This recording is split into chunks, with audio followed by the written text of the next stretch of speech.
சூரன் போய் மகேந்திரபுரிங்க கூடிய ஒரு நகரம், செல்வ செழிப்பான நகரம். அதை நீங்க பாத்தீங்கன்னா பிரமிச்சு போயிருவீங்க. ராமன் இலங்கைக்கு போனானா, இலங்கைக்கு போய் நகர்கான் படலம் அப்படின்னு ஒரு படலம் சொல்றாரு. இலங்கையில போய் அப்படியே சுத்தி பார்த்தாங்க. தேவர்கள் எல்லாரும் அயோத்தி மிகச்சிறந்தது மிகச்சிறந்ததுன்னு சொன்னாங்க. நானும் அப்படியே நம்பிக்கிட்டேன். இலங்கையை அவங்க பார்க்கல போல இருக்கு, பார்க்காதனால என்னுடைய ஊரை அவங்க சால சிறந்துன்னு அவங்க சொல்லிட்டாங்கன்னு சொல்லி நினைக்கக்கூடிய அளவிற்கு அந்த இலங்கை பட்டணம் மிக பவித்திரமானதாக, மிக மேன்மையானதாக இருக்கு. இப்ப நாம இதே மாதிரிதான் நாம நாமளுக்கு ஒரு மகேந்திரபுரி நம்ம ஏற்படுத்திக்கிட்டோம்.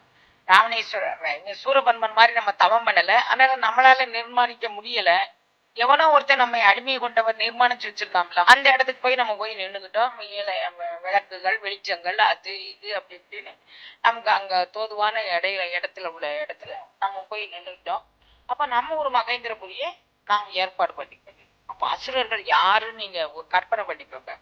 சூரன் என்பவன் தனித்தவன் இல்லை, தவமோ வரமோ பக்தியோ ஞானமோ கிடையாமல், பாரம்பரியமான அசியபருடைய வித்தும் இல்லாமல் எப்படியோ பிறந்த நாம, ஆனா ஆசை மட்டும் சூரனை விட அதிகமான ஆசைப்பட்டு செல்வ செழிப்பாக, கண்ணுக்கு மினுக்காக, காதுக்கு ஆட்டம் போடுற மாதிரி, வாய்க்கு சுவை ஊற்றுற மாதிரி என்னென்னமோ ஒன்றை எதிர்பார்த்து நாம ஒரு மகேந்திரபுரியை நாம நிர்மாணம் பண்ணி போறோம்.